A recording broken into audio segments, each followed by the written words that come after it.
On it! Go!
You are most curious, mortal.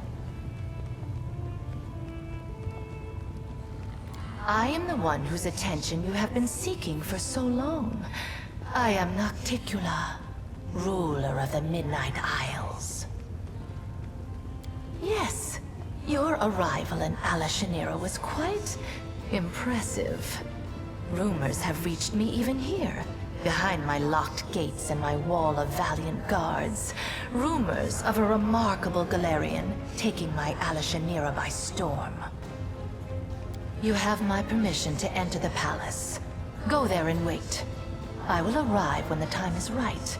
Until then, you will be taken care of by one of my servants. Greetings. Greetings, Commander.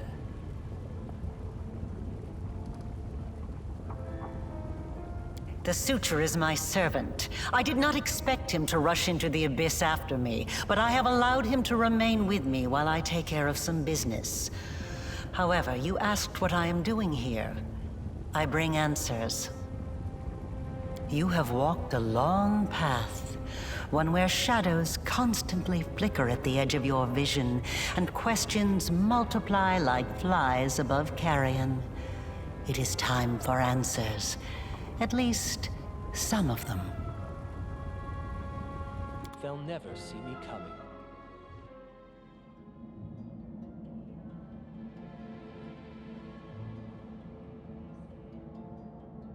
Day 16, Aridus 4715. Experiment, transformation. Subject, let's skip that. Objective, to embed the essence of a Nahindrian crystal in the soul of the subject.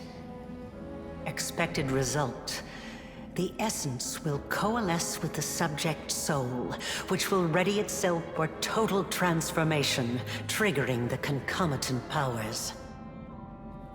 The time has come to put my plan into action.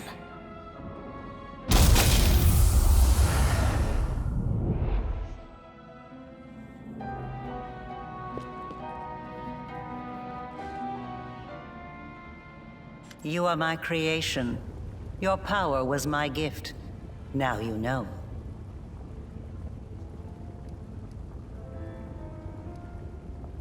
You are asking the right questions, but the time has not yet come.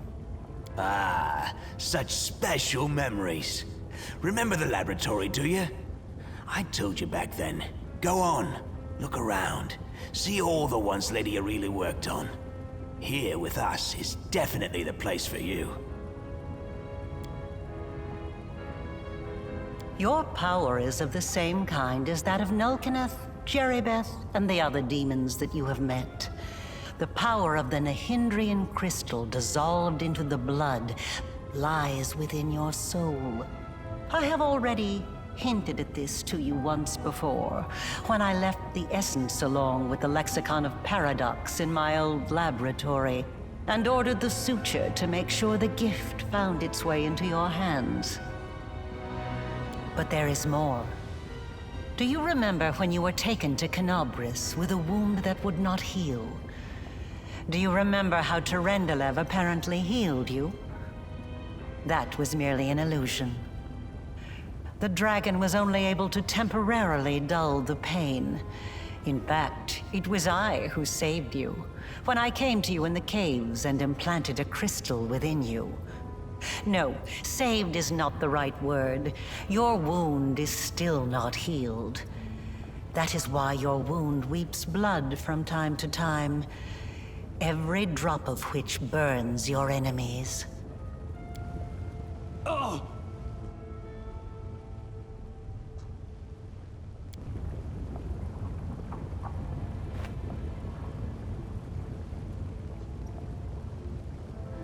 This is pure essence of Nahindrian crystal. My invention is far superior to the crystals used by Xanther, which were barely refined at all. It will give you new strength and help you to overcome the wound that still slumbers within your soul. Take it. Take take it, and you will see that this is the very power that has lived in you since the Battle of Canobris. Not much of a threat. Look at me. Before you know it, I'll be a decrepit heap of flesh just like so. But I still managed to keep living somehow. Very well, then. Ask your questions, and I will answer. It was my mistake. My failure. I failed to... The tale is too long to recount here. Your wound is a reflection of the world wound, in a way. It is very dangerous, even if you do not yet realize it. It is not a disease, but rather an abscess, which will one day burst and kill you. It cannot fully be healed until the world wound is healed. No doubt you have felt this affliction on several occasions. It awakens when you use your power. It makes you sense more strongly what mortals call the corruption of the abyss. Until the world wound is healed, you will have no peace. Like a witch in a fairy tale, I watched over you from birth. From before that, even. And I kept detailed notes. You were chosen and prepared for a special destiny. I am pleased to see that you still wear them. I enchanted them specially to protect you from danger. I am glad you found my gift useful. Aside from this, I helped you, even when you were unaware of my presence. I saved you and your unfortunate companions when you fell into the crevice in Canobris. In the Grey Garrison, it was I who distracted Minago to allow you to approach the Wardstone. And in Dresden, I appeared under the guise of Yoniel to guide you toward the Sword of Valor. And I also left you a present in my old laboratory, and told the Suture to see that you received it. I knew that sooner or later you would find your way there. That place exerts a powerful pull.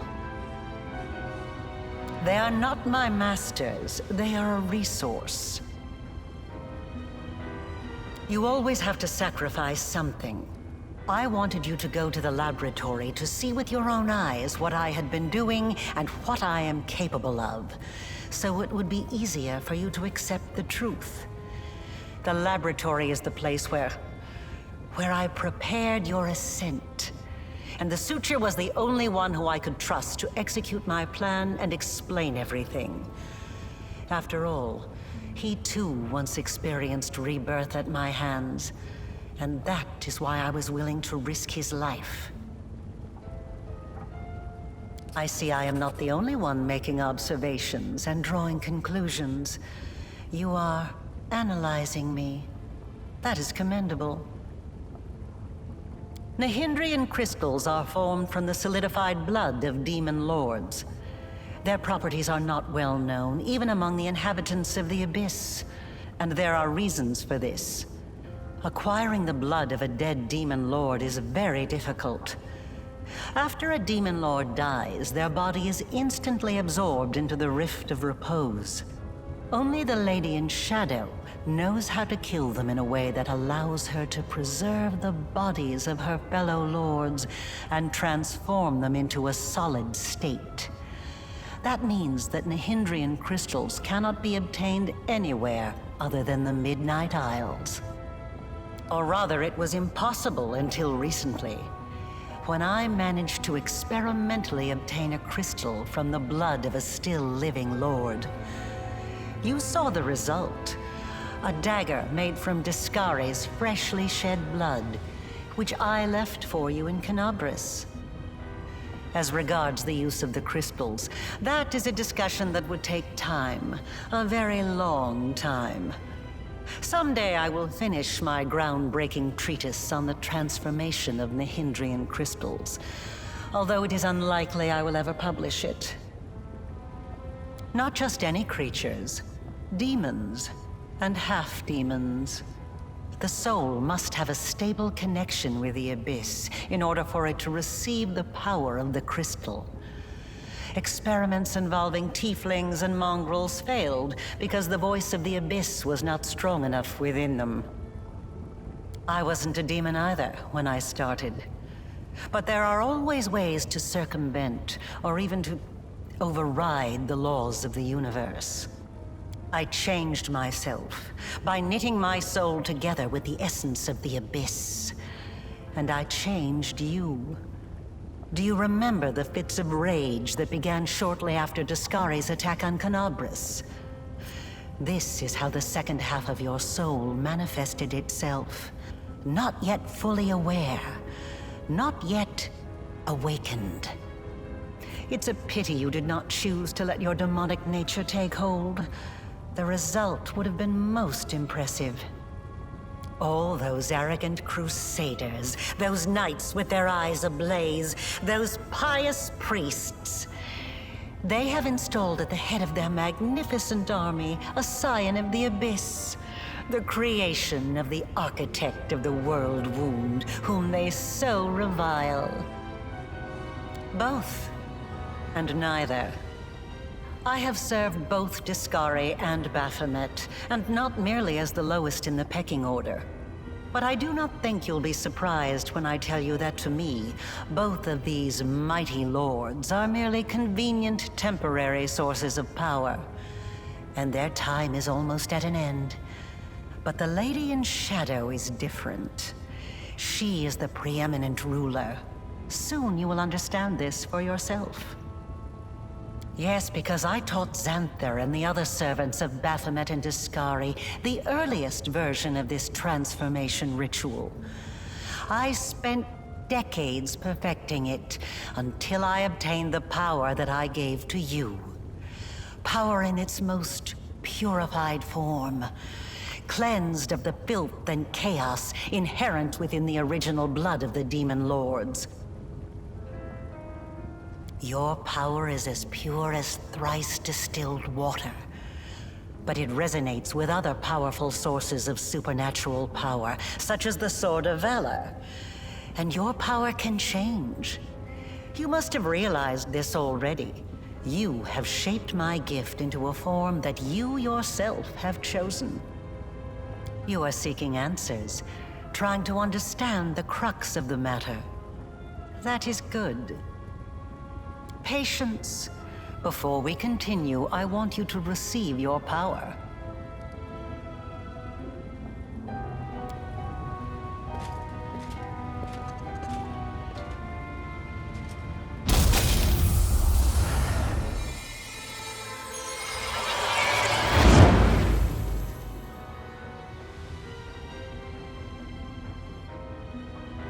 Now you know.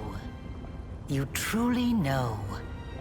Enough! Enough of this madness! I was blind.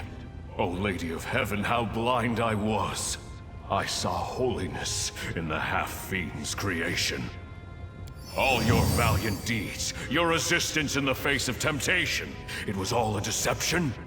Curse the Abyss, and curse Alushanira, where even the most faithful lose their way, and lie, and commit treason! I must save those who can be saved, and break free from the kingdom of darkness! I want to help you close the world wound. They'll never see me coming.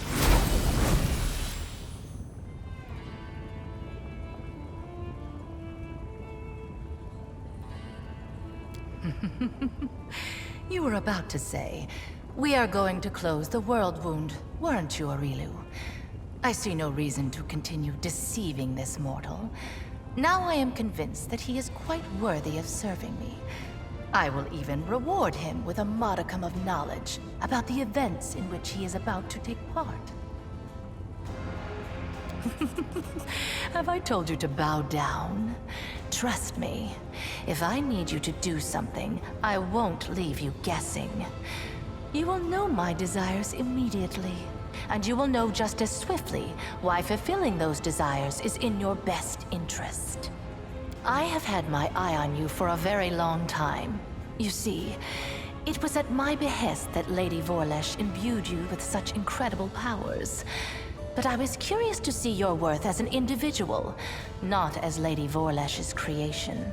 Thus, I decided to postpone our meeting and see how you'd fare in Alashanira, and whether or not you could win respect and power among those not so easily impressed by outstanding magical abilities. Well, you've passed my test adequately by proving that your character and your will are stronger than the Nahindrian powers Lady Vorlesh has vested in you. You are wise, my lady. However, only those who have never known or forgotten what it is like to be mortal can so easily dismiss the importance of power.